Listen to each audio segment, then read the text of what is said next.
मंडळी, मी आरती आणि माझ्या युट्यूब चॅनल मध्ये तुम्हाला सगळ्यांचं स्वागत आहे. तर आज आहे गुढीपाडवा म्हणजे हिंदू नवीन वर्ष. पहिल्यांदाच गावी गुढीपाडवा साजरा करते. नवीनाचा मोठा बांबू असतो त्यावर गुढी उभारली जाते आणि आज नवीन वर्ष म्हणून गोड गोड पदार्थही बनवले जातात. तर माझा संपूर्ण दिवस कसा असणार आहे हे मी तुम्हाला सगळ्यांबरोबर शेअर करणार आहे.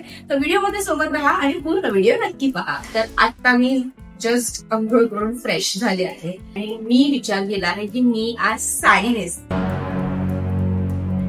चला सुरू करूया. तर मी आज ही साडी नेसणार आहे खणाची. त्याचं पर्पल आणि ब्ल्यू असं सॉर्ट ऑफ कॉम्बिनेशन आहे. आणि बायगली ही माझ्या वहिनीची साडी आहे. विदाउट हर परमिशन ही नेसली आहे. ती मुंबईला गेली आहे तर तिची परमिशन आता एवढ्या सकाळी कशी घेऊ. चला रेडी होऊया आणि मग तुम्हाला भेट.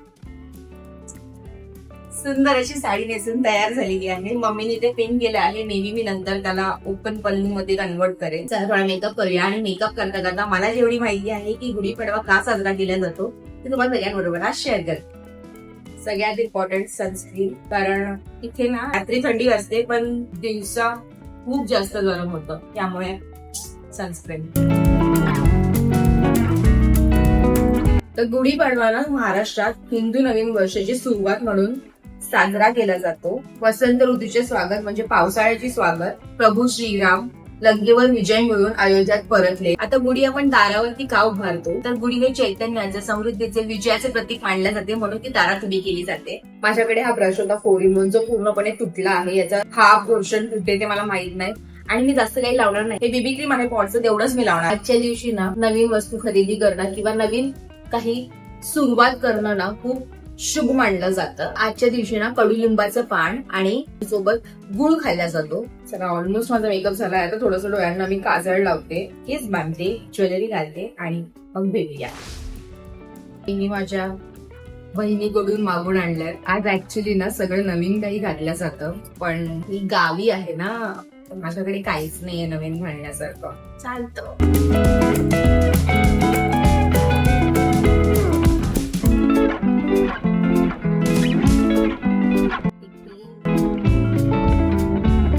बायदवे माझ्याकडे ना नथ नाहीये. ऍक्च्युली मला वाटतं जर असते तर खूपच लुक असा चांगला दिसून आला असता, पण ठीक आहे. केस तर मी मोकळेच ठेवते.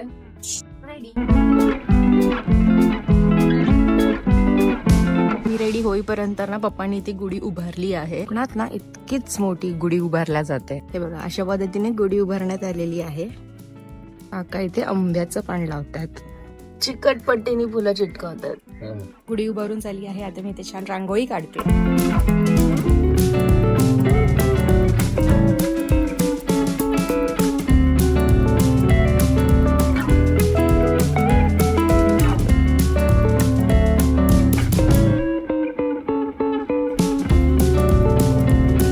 आता पप्पा इथे पूजा करणार आहेत.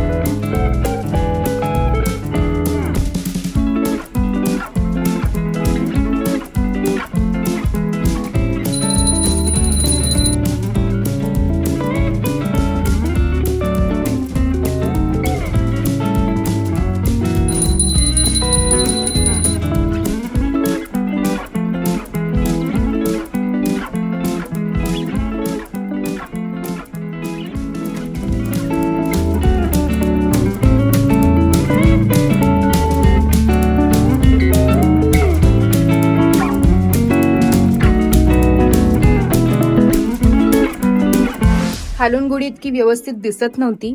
मी तुम्हाला ना टेरेस वरती जाऊन दाखवते की गुढी ऍक्च्युली कशी दिसते.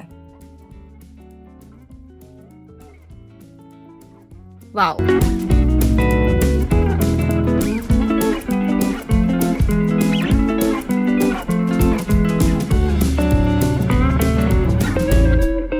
तिथे गुढीवरती ना वर तांब्या, आंब्याची डहाळी, हार, नवी कोरी साडी आणि बताशे लावण्यात आले. मम्मीने इथे गोड पदार्थ म्हणून शिरा केला आहे.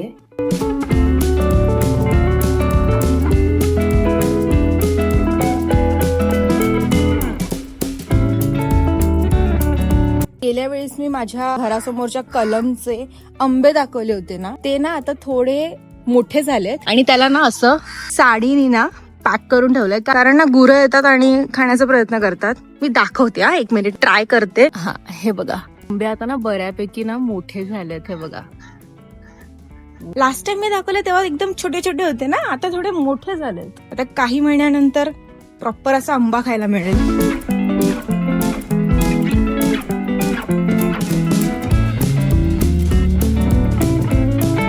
मम्मी इथे पुरणपोळीचं पुरण बनवते.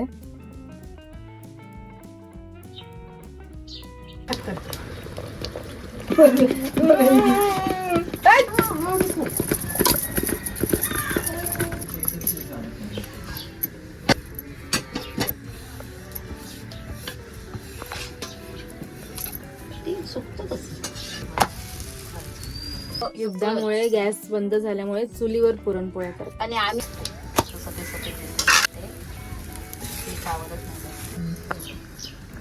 बराच वेळ झाला, साडी आता माझ्याकडून बेअर होत नाहीये.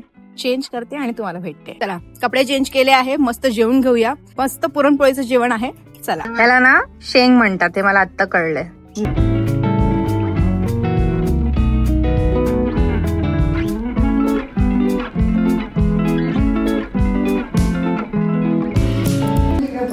पुरणपोळी, आमटी, वाटाण्याची भाजी, वांग बटाट्याची भाजी, कैरी, काय म्हणतात, शेंगा आणि भात.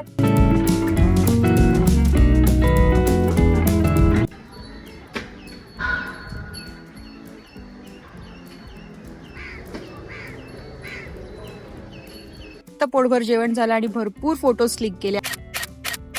आता थोड्याच वेळात आम्ही गुढी काढणार आहोत. 5 वाजलेत आणि आता पप्पा ना गुढी काढतात. आता ही साखरेचे बताशे खायचे. तर असा होता माझा आजचा दिवस. तुम्हाला माझा ब्लॉग कसा वाटला हे मला कॉमेंट सेक्शन मध्ये नक्की कळवा. आवडला असेल तर लाईक आणि चॅनलला सबस्क्राईब करा आणि मला माझ्या इंस्टाग्रामला फॉलो करायला विसरू नका. भेटूया पुढच्या व्हिडिओमध्ये. तोपर्यंत बाय.